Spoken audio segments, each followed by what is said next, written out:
Banyak cerita positif juga kan dari Maroko, di mana pemain-pemainnya mungkin pertama kita melihat Hakimi ya, yang begitu cetak gol dia langsung nyamperin ibunya, tapi kan ternyata setelah itu baru terungkap bahwa pelatihnya pun juga justru yang meminta Federasi Sepak Bola Maroko untuk membawa keluarga pemain-pemain.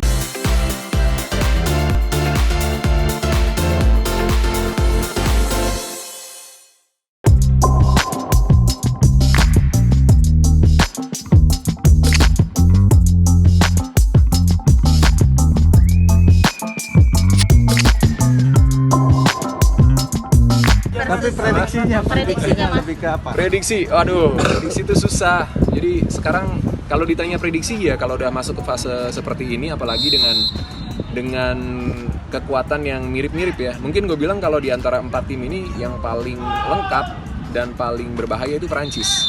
Karena dia punya Mbappe, pemain muda yang mungkin calon pemain terbaik dunia, pemain muda yang masih di usia sangat muda tapi udah matang banget.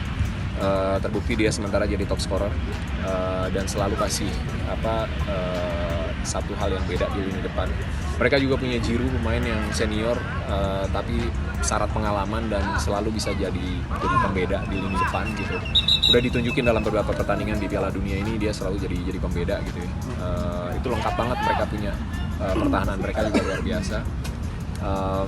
Kroasia dan Maroko lebih ke kolektivitas tim, bener-bener mereka tuh kayak robot gitu mainnya gitu, dan punya stamina yang gokil juga gitu. Nah ini tergantung nanti detail-detail kecil, siapa yang bikin kesalahan, siapa yang lagi nggak dalam top performnya, lagi nggak fit, atau tiba-tiba lawan bisa mencuri peluang yang ada gitu, apapun bisa terjadi. Nah itu jadi menarik juga ya. Jadi dari 4 adu penalti yang sudah terjadi di Piala Dunia ini, tim yang nendang pertama pasti kalah gitu. Dan mungkin itu ada faktor X lah ya, tapi gue ngeliatnya lebih gini, penjaga gawang yang berhasil mementahkan tendangan penalti lawan itu penjaga gawang yang punya karakter biasanya, dan Bono salah satu penjaga gawang yang punya karakter itu, termasuk Emilia Martinez juga punya karakter itu gitu. Jadi ketika dalam adu penalti mereka lebih siap, dan lawan tuh gestur kiper dan kehadiran dia, auranya tuh bisa mengintimidasi lawan, sehingga kepercayaan diri lawan udah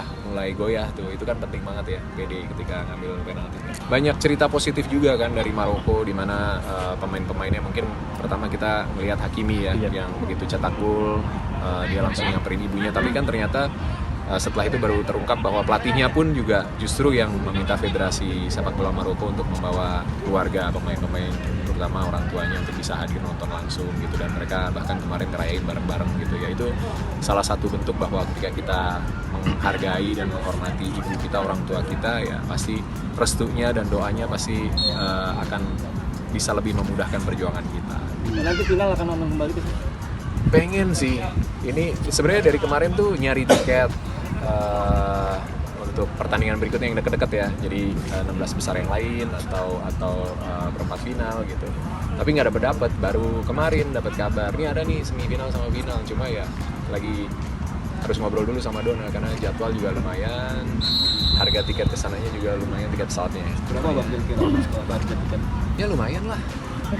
Ya bisa dipakai buat terbang sampai Eropa, ini cuma sampai ke Qatar gitu kan.